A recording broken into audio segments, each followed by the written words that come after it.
I never thought the sound that would destroy my life would come from a diesel engine.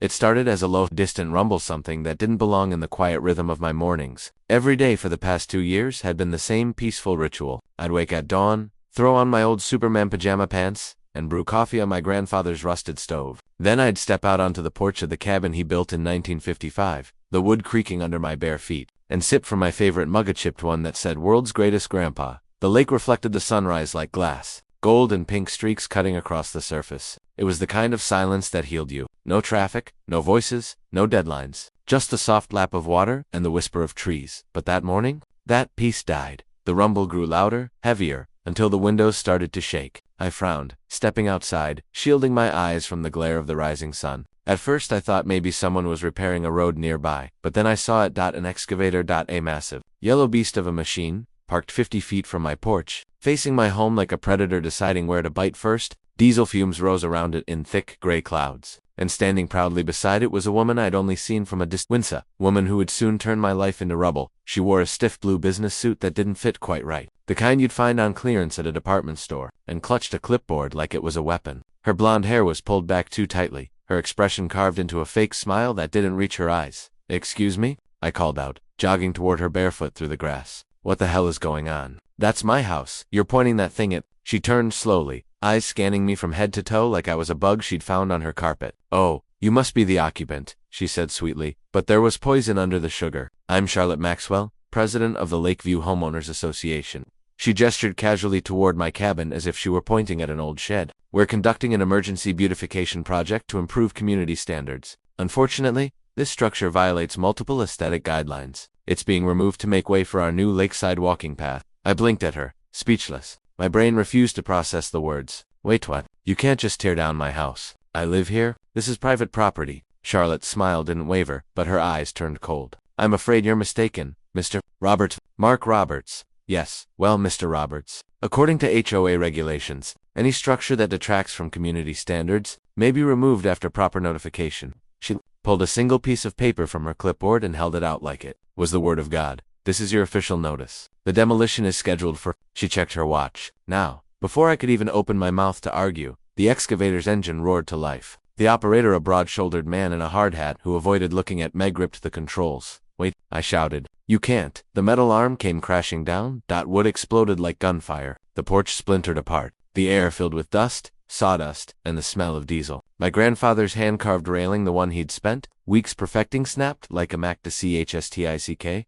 It was the sound of 70 years of history dying. "Stop," I screamed, running toward the cabin. But Charlotte stepped in front of me. "Sir, you need to stay back for your own safety," she said calmly, as if she wasn't watching someone's life get bulldozed. I couldn't believe it. The fireplace where my grandfather taught me to roast marshmallows, the tiny bedroom where I'd slept just hours before, the oak beams he'd cut by hand, it all fell apart in minutes. A terrified yowl cut through the noise. My cat, Whiskers, bolted out from the wreckage, covered in dust, eyes wild. I scooped him up, coughing, tears burning my eyes as the cabin collapsed in on itself. When the machine finally went silent, there was nothing left but a jagged pile of debris, wood, glass, and the smell of oil and smoke. Charlotte stepped forward, her clipboard still in hand, and looked at the destruction like a satisfied artist admiring her work. Then she handed me another piece of paper. "You have 24 hours to clean this up," she said, her voice suddenly stripped of the fake politeness. "And you'll be fined $3,000 for violating community standards, plus cleanup fees." I just stared at her. "You destroyed my home, and you're fining me for it?" She gave a small, cruel smile.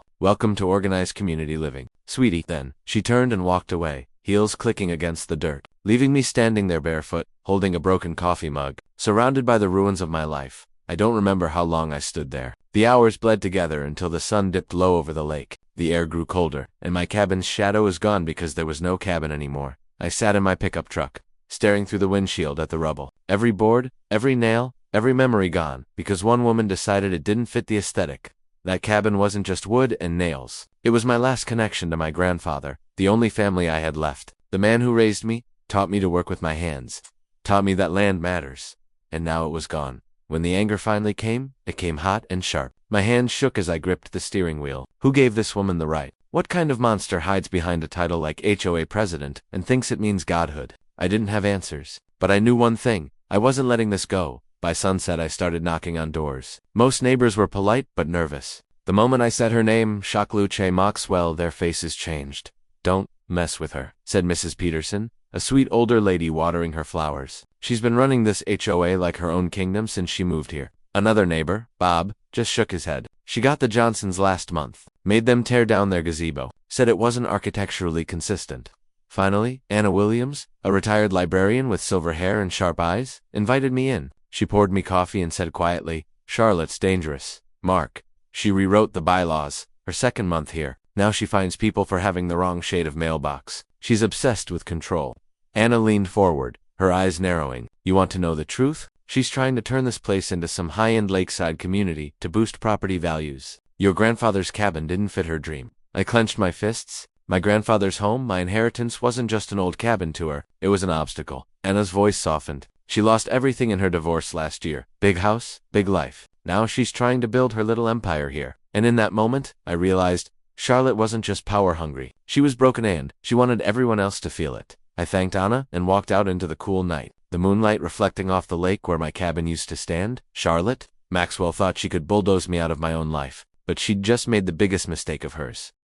That night, I barely slept out every time I closed my eyes. I saw the claw of that excavator tearing through the porch, the way Charlotte's fake smile never faltered while my grandfather's life's work turned to dust. By dawn, the lake was calm again, but I wasn't. I sat in my truck with whiskers curled up in my lap, watching sunlight glint off the pile of rubble that used to be my home. It didn't even look real anymore, just debris, like something you'd see after a storm. Except this wasn't nature's work. It was deliberate, cold, authorized by a woman with a clipboard. I needed answers. By 8 a.m., I was driving down Lakeview Drive toward Charlotte Maxwell's address. I didn't have a plan, just a fury that was too loud to ignore. Her office turned out to be a converted garage, attached to a small ranch-style house. She'd hung a sign over the door that read, "Lakeview Community Association, Administrative Center." The words looked hand-painted, like a child pretending to run a government. I parked right in front of her driveway and stepped out, still wearing the same dusty clothes from the day before. Charlotte was inside when I walked in. The garage smelled like printer ink and cheap air freshener. Folding tables replaced desks, and stacks of manila folders were piled like fortresses of fake authority. She sat behind one of them, dressed in another discount business suit, her glasses perched low on her nose. "Mr. Roberts," she said without looking up, "if you're here to discuss your payment options," I cut her off. "I'm here to talk about you destroying my home."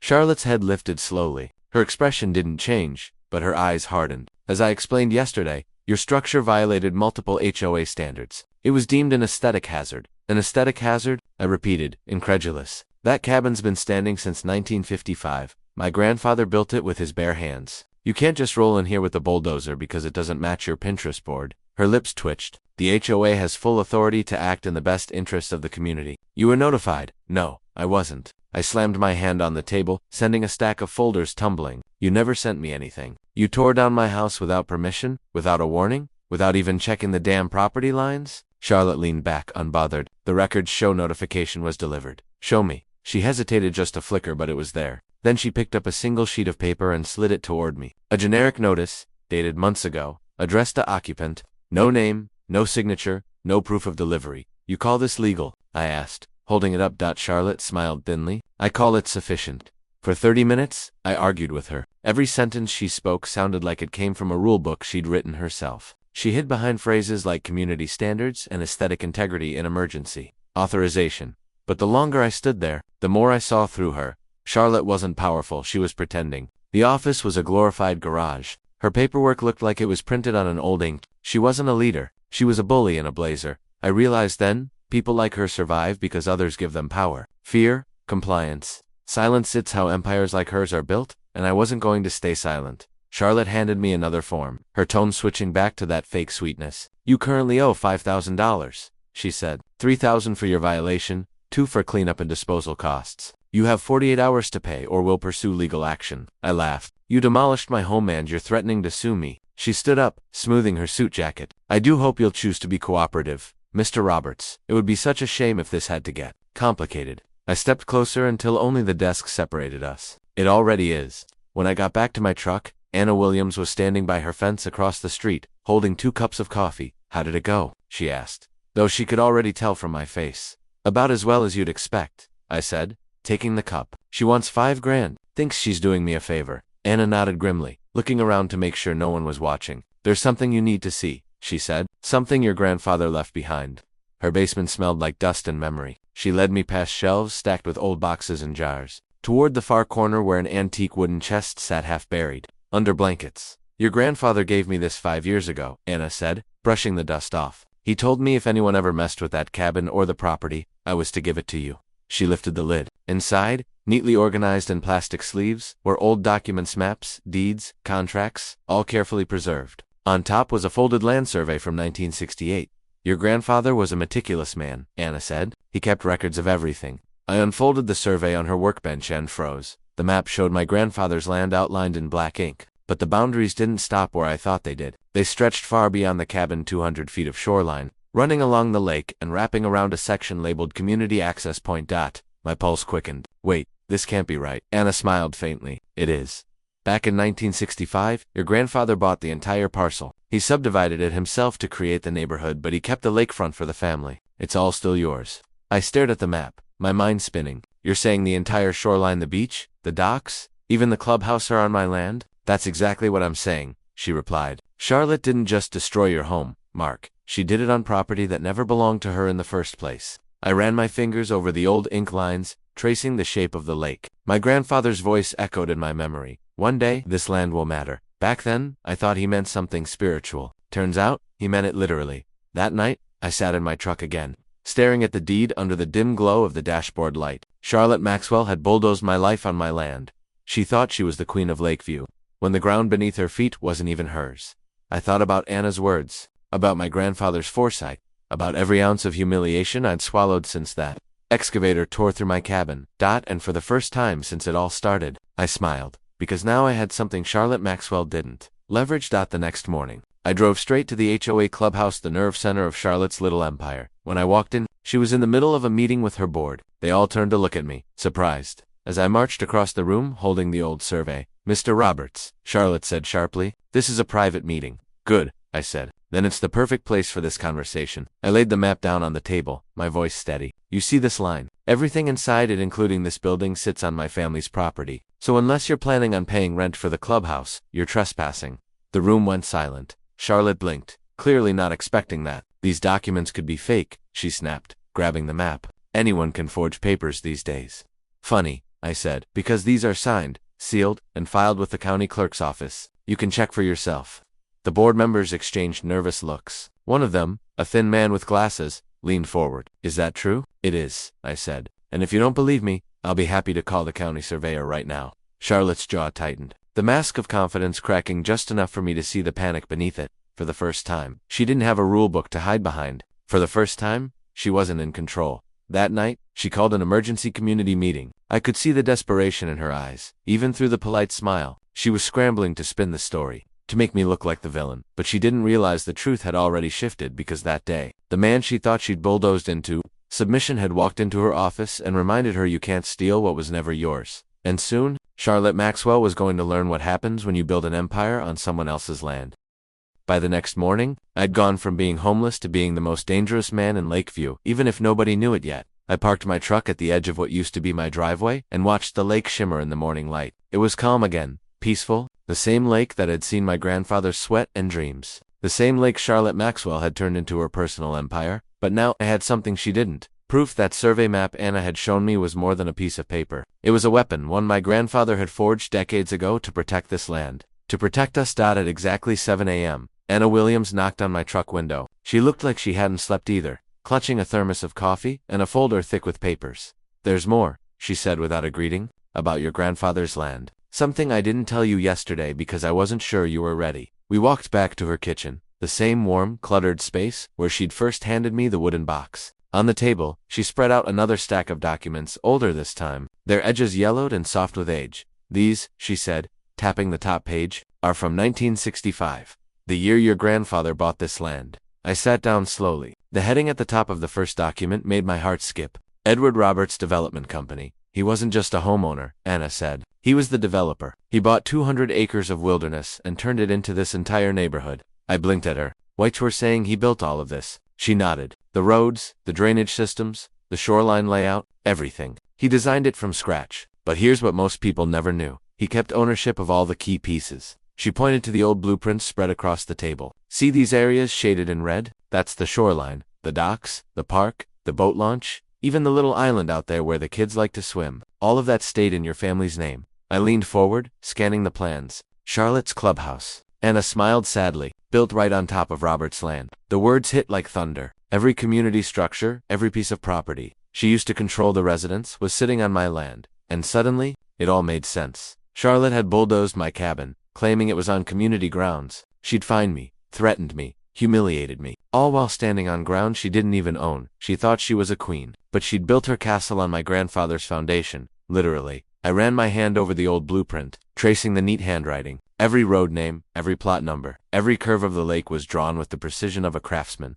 Anna watched me quietly. Your grandfather wasn't just a builder, Mark, he was a planner. He understood people and how power works. He used to tell me, someday, this land will be the difference between being pushed around and standing tall. I remembered the way he'd said it to me once when I was a kid, sitting on the porch while the lake glowed orange at sunset. Land isn't just dirt, boy, it's leverage. Back then, I thought it was just one of his folksy lessons. Now I realized it was a warning. Why didn't he ever tell me any of this? I asked on Anna's side, sipping her coffee. He planned to, but then he got sick. It all happened faster than anyone expected. I think he wanted you to find out on your own, when the time was right. I looked around Anna's kitchen, at the walls lined with books, and the old clock ticking steadily above the sink. Everything in this house seemed older than me, yet stronger somehow. It made me realize something important. Charlotte wasn't my problem. She was a symptom of what happens when people forget who actually built the ground. There standing on dot, my grandfather had seen her type coming, and he'd prepared for it by mid-morning. I had spread every document across Anna's dining table. Blueprints, tax receipts, land surveys, handwritten notes in my grandfather's blocky script.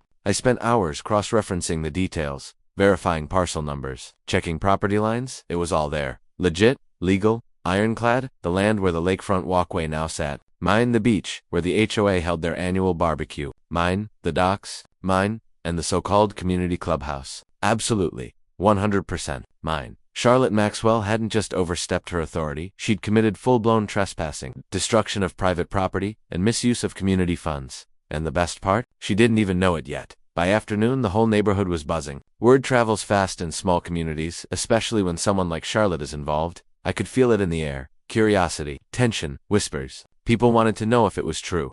If the man whose house she'd destroyed actually owned the land under their feet. Some residents avoided me completely. Others waved, hesitant, but supportive. A few, like Mrs. Peterson, brought food and sympathy, but no one dared to confront Charlotte, not yet. She was still clinging to her illusion of control, still playing queen in a collapsing kingdom that wouldn't last long. That evening, I took a slow walk along the waterline. The air was cool, carrying the smell of pine and damp earth. The sun was setting over the lake, turning it into molten gold. I stopped near the spot where my grandfather's dock once stood. The boards were gone, replaced by a shiny new community pier Charlotte had installed last summer, built with HOA funds and plenty of self-congratulations. And now, I realized, that too was mine. A slow smile spread across my face. Charlotte Maxwell had bulldozed my home to make space for her beautification project. She wanted to make the community look cleaner, wealthier, more presentable. Well, congratulations. She'd just beautified my property. Later that night, Anna called. I've been thinking, she said. If you really want to take her down, you'll need to do it the right way. Quietly, legally. That's how your grandfather handled things. I'm listening. File your ownership with the county again, she said. Reaffirm it. Make it public record. Once that's official, every square inch of land she's been using becomes your leverage. And after that? I asked. Anna chuckled. Then you decide what kind of man you want to be. The kind who takes revenge. Or the kind who takes control. I hung up and sat there in silence, the weight of her words sinking in. I wanted revenge. God, I wanted it bad. But control. Control was better. Control lasts. The next day, I did exactly what Anna said. I drove to the county courthouse, filed the necessary paperwork, and reasserted ownership of every recorded inch of the original Roberts property. The clerk, an older man with thick glasses, looked at the papers and whistled softly. Haven't seen this name in years, he said. Edward Roberts. He built half this county. Yeah, I said quietly. And his grandson's about to rebuild the other half. He stamped the forms, slid them back across the counter, and smiled. Congratulations, Mr. Roberts. You now officially own the entire Lakeview shoreline. When I left the courthouse, I sat in my truck and stared at the papers. For the first time since Charlotte's bulldozer shattered my porch, I felt steady, not angry, not helpless, just steady. This wasn't about a fine anymore, or an HOA, or even Charlotte Maxwell. This was about legacy, my grandfather's and mine. That evening, as the sun bled into the horizon, I parked outside the HOA clubhouse again. The place was buzzing with activity. Charlotte and her board preparing for their next community meeting. I sat there watching through the window, the laughter, the handshakes, the smug smiles. They had no idea the ground they stood on belonged to me. I pulled out my phone, opened my camera, and took a picture of the building under the golden light. That image, that clubhouse sitting proudly on stolen land, was the beginning of their end. My grandfather used to tell me something when I was younger. The best revenge isn't destruction, Mark, it's ownership. That line echoed in my head as I drove away. Charlotte Maxwell thought she had power because she could fine people, issue warnings, and hide behind bylaws. But she'd forgotten one simple truth. You can't enforce rules on land you don't own. By the time the sun rose again, the news had already spread across the lake. Charlotte Maxwell had demolished the wrong man's home, and she'd done it on land that didn't even belong to her. I could feel it everywhere I went. The tension, the stares, the whispers. Neighbors who once smiled politely now crossed the street when they saw me coming, afraid of being caught in the middle. Others stopped me just to say they'd heard what happened, lowering their voices like we were sharing classified information. Is it true? One man asked outside the general store. You own the Shoreline. I gave him a small smile. That's what the county records say. That single sentence spread faster than wildfire. And by noon, Charlotte Maxwell's kingdom, the one she'd built on intimidation and fear, started to crack. But Charlotte didn't back down. Bullies never do. By evening, she'd called for an emergency community defense meeting at the park pavilion, a desperate attempt to rally support and regain control. She couldn't hold it in the clubhouse anymore, not after what I told her. She knew how bad it would look to hold an anti-Mark Roberts meeting inside a building sitting on Mark Roberts' land. Still, she showed up dressed like she was testifying before Congress. Navy blazer, gold pins, polished heels that clicked across the pavement like gunfire. Behind her was a folding table covered with binders, charts, and a projector she probably borrowed from the local library. I showed up too, not because I wanted to argue, but because I wanted to watch her squirm. About 40 residents gathered under the pavilion's wooden roof. Some sat with their arms crossed, loyal to her out of habit. Others looked uncomfortable, unsure of which side they should even be on anymore. Charlotte started with her trademark smile, that same one I'd seen when she bulldozed my home. Good evening, everyone, she said, voice dripping with artificial sweetness. I called this meeting because certain individuals are spreading false information intended to divide our community. The crowd murmured. Everyone knew who she meant. She clicked the projector, and a slide popped up showing a blurry photo of the old land survey I'd shown her. These so-called documents, she continued, are forgeries, outdated, falsified, and legally irrelevant. Our HOA has operated on this land for decades. Mr. Roberts' claims are an attempt to extort this community for personal gain. She paused dramatically, letting her words sink in. I've already contacted legal counsel to defend our neighborhood against these baseless attacks. Someone in the crowd raised a hand. Is it true he owns the land, though? The courthouse records. Charlotte cut him off instantly. County records are often incorrect, she snapped, then quickly softened her tone. What matters is our unity. We cannot allow fear and misinformation to undermine the progress we've made.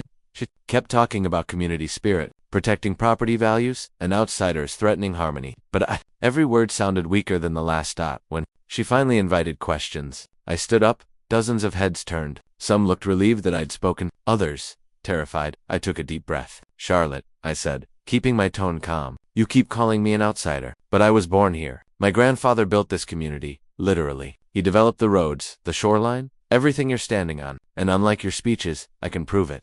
I pulled out a folder and unfolded the county's stamped and sealed documents, holding them high enough for everyone to see. These are certified records, I said, filed 60 years ago. The land the HOA calls community property is actually private property, mine. That includes the beach, the walking path, and yes, the clubhouse. Murmurs filled the air like static. Charlotte's smile stiffened. Those papers mean nothing without legal validation. I cut her off. They have it. I refiled the ownership myself last week. The county clerk verified every parcel line. If you don't believe me, feel free to call the courthouse tomorrow. My name's on the title. For the first time, Charlotte didn't speak. The silence stretched so long you could hear the waves hitting the dock. Then someone clapped. Then another, and another. Within seconds, half the pavilion was applauding. Charlotte's face turned red. That's enough, she snapped. You're disrupting an official meeting. No, I said evenly. You're holding a meeting on someone else's land, which, legally, means I'm the one allowing you to be here. Gasps rippled through the crowd. Charlotte froze. For once, she didn't have a comeback. That night, things changed. Some residents approached me privately, apologizing for staying silent. A few even offered to testify if things went legal. Others just shook my hand and said quietly, about time someone stood up to her. But not everyone was happy. The next morning, when I woke up in my truck, my windshield was covered in spray paint. The words "Get Out" scrawled across it in dripping red. My demolished cabin's remains had been scattered across the road, and a dead fish lay on my hood with a note taped to it. You don't belong here. I took photos of everything, then I cleaned it up. I'd expected this. Bullies don't just quit, they escalate. While I worked, a few neighbors stopped by. Mrs. Peterson, bless her heart, brought me coffee. Don't let her scare you, Mark, she said. People are starting to see her for who she is. I smiled. Oh, I'm not scared. If anything, I was just getting started by noon. Charlotte went on the offensive. She filed a trespassing complaint against me with the county sheriff, claiming I was harassing residents and illegally occupying community property. She even had her lawyer send me a letter that accused me of spreading fraudulent ownership claims. The letter was laughable, full of legal nonsense that would fall apart in any courtroom. But that wasn't the point. Charlotte wasn't trying to win in court. She was trying to win in public. She wanted to make me look like the villain, the angry loner threatening their perfect little neighborhood. So when a sheriff's deputy showed up that afternoon, Charlotte made sure to be there, clipboard in hand, pretending to be the victim. The deputy, a middle-aged man named Martinez, stepped out of his cruiser and walked over. Mr. Roberts, that's me. He glanced at Charlotte, who immediately began her performance. Officer, thank you for coming. This man has been trespassing, threatening residents, spreading false documents. Martinez held up a hand. Ma'am, I'll handle this. He turned back to me. You got your paperwork? I handed him the file, the survey maps, the deeds, the county clerk's verification stamp. Martinez flipped through them slowly, nodding. After a minute, he looked at Charlotte. Ma'am, these are legitimate. Her eyes widened. What? He owns the land, Martinez said plainly. The shoreline, the access paths, and yes, the area under the clubhouse. Been in his family since '65. Says so right here. Charlotte's jaw clenched. That can't be correct. Our association, ma'am. He interrupted again. You can't file a trespassing complaint against a man for being on his own property. For a moment, nobody spoke. Then Martinez handed me back the documents and nodded. Looks like you're in the right. Mr. Roberts, sorry for the trouble. Charlotte's face went pale. For once, the Queen had no audience. As the deputy drove away, she turned to me, her voice low and trembling with rage. You think this is over? I smiled. No, Charlotte, I think it's just getting started.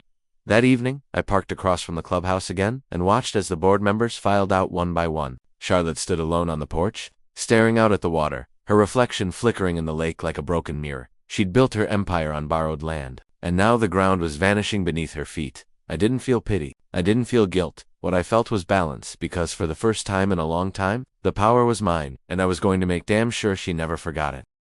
Charlotte Maxwell didn't sleep. I could tell because neither did her lies. By the next morning, the entire neighborhood was buzzing again. Flyers had appeared on doors and mailboxes overnight. Bright yellow papers stamped community notice in bold letters. Each one had Charlotte's signature at the bottom and a statement that read, Residents are advised that Mark Roberts' property claims are fraudulent. The HOA will pursue full legal action to protect our community. The irony was almost funny. The woman who'd destroyed my house for community standards was now accusing me of destroying hers. But the part that really made me laugh was this. She signed those letters while standing on my land by noon. A courier delivered an envelope to my truck windshield. Inside was a 6-page letter from her new attorney. A different one this time. More expensive judging by the logo on the letterhead. It accused me of fabricating deeds, harassing residents, and illegally claiming ownership of public property. It also threatened that if I didn't withdraw my false statements within 48 hours, Charlotte would file a lawsuit against me for defamation, trespassing, and emotional distress. I read it twice,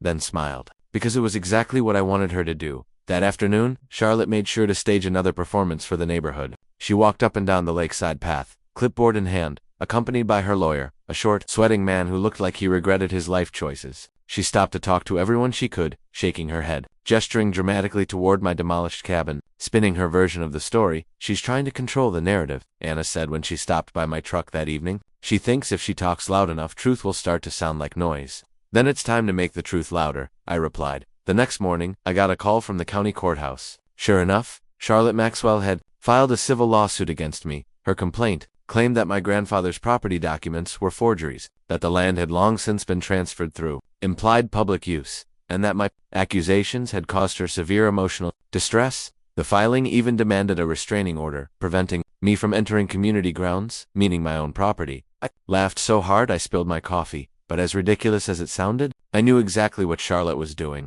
She wasn't trying to win in court, she was trying to stall. If she could drag me into a long legal battle, she could keep her illusion of power alive while draining my money on lawyers and court fees. It was desperate but smart, and it told me one important thing. She was scared. I drove to Anna's house and spread the lawsuit across her kitchen table. Anna scanned the pages with her reading glasses perched on her nose. When she got to the end, she gave a low whistle. She really did it, she said. Filed an official complaint. Yeah, I said. But look at paragraph 4. Anna leaned in closer. Affidavit of due diligence? She frowned. What's this? That, I said with a grin, is Charlotte's biggest mistake. In that section, Charlotte had sworn under oath that before ordering my cabin's demolition, she had conducted thorough due diligence and found no conflicting ownership claims. In other words, she was claiming she'd done everything legally, but I knew she hadn't. There was no demolition permit, no county notice, no inspection, and if she had done due diligence, then she would have found my grandfather's ownership records, which meant she'd either lied in her affidavit or admitted to illegally destroying my home. Either way, she was finished. That night, I sat in Anna's kitchen with every document spread out between us: property deeds, photos of the demolition, Charlotte's affidavit, and my grandfather's survey. Anna took notes in her precise librarian handwriting. You realize, she said, you don't even need a lawyer for this. The evidence speaks for itself. I nodded. Exactly. I'm not just defending myself anymore. I'm going on offense. The next morning, I drove back to the courthouse, this time to file my lawsuit. Mark Roberts versus Charlotte Maxwell and the Lakeview Homeowners Association. The filing was simple and devastating. Illegal destruction of private property, abuse of authority, violation of due process, misuse of HOA funds, and this wasn't just civil. I also filed a complaint with the State Attorney General's office for potential criminal charges. When the clerk stamped my paperwork, I felt something I hadn't felt since that first morning when the excavator showed up. Peace. Not the quiet kind. The kind that comes when you finally stand up and swing back. By evening, the news spread through the neighborhood faster than Charlotte's lies ever could. The same people who'd once avoided me were now whispering to each other on the sidewalks. A few even approached me to apologize. Mark, one woman said, I'm sorry. We didn't know what she really was.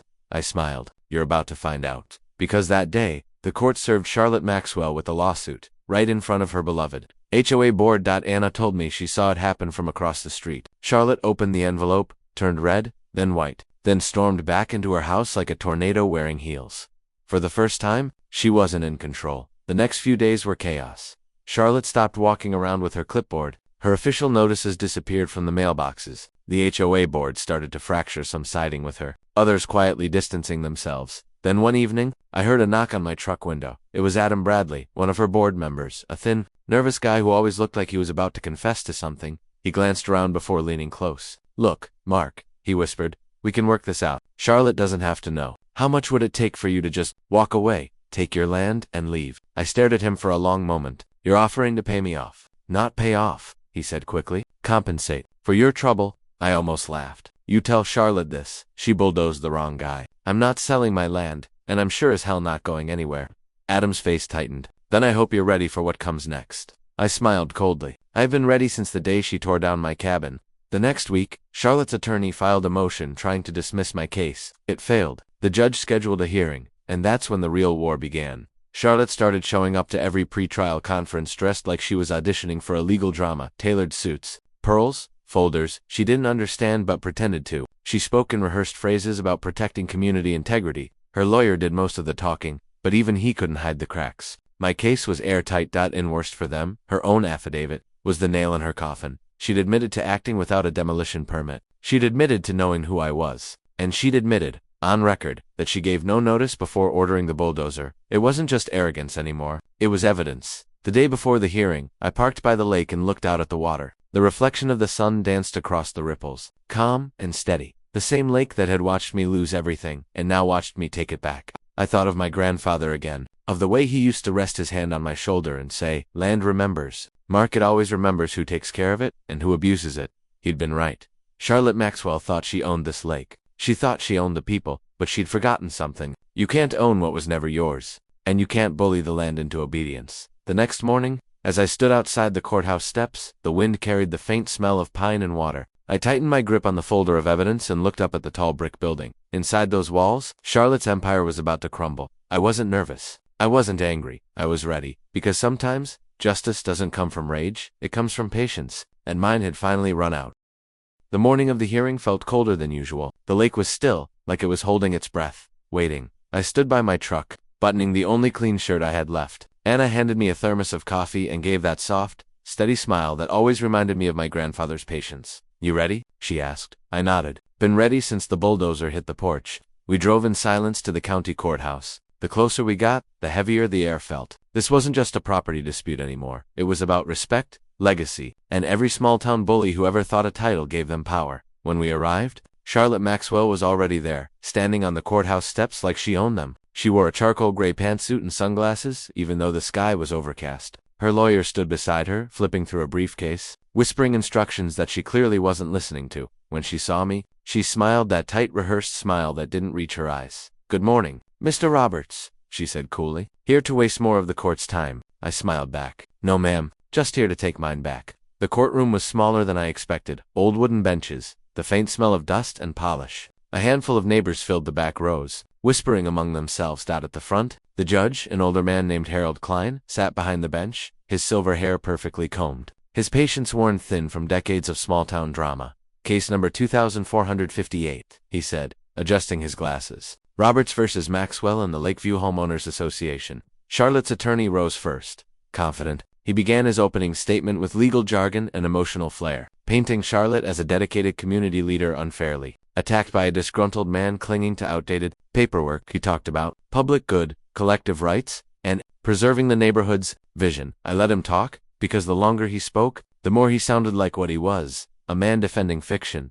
When it was my turn, I stood slowly, the papers trembling slightly in my hands. "Your Honor," I began, "I'm not a lawyer. I'm a carpenter. My grandfather built half the homes in that community with his own 2 hands. He bought the land. He surveyed it. He even named the street Stott, and 50 years later, a woman who moved in 3 summers ago decided she had the right to destroy everything he built without permission, without a permit, and without even owning the dirt under her feet." I walked to the judge's bench and handed him the stack of documents, the original deed, the 1968 survey, the tax receipts, and Charlotte's affidavit. "This," I said, pointing to the affidavit, "is where she swore under oath that she checked ownership before demolishing my home. But according to county records," I pulled out the official file, stamped just 3 weeks earlier, "that land has been in my family name since 1965. She either didn't check, or she lied." The courtroom went quiet. Even Charlotte's lawyer looked uneasy. The judge adjusted his glasses, studying the papers. Then he turned to Charlotte. "Mrs. Maxwell, did you, in fact, obtain a demolition permit for the property in question?" Charlotte hesitated, her lips tightening.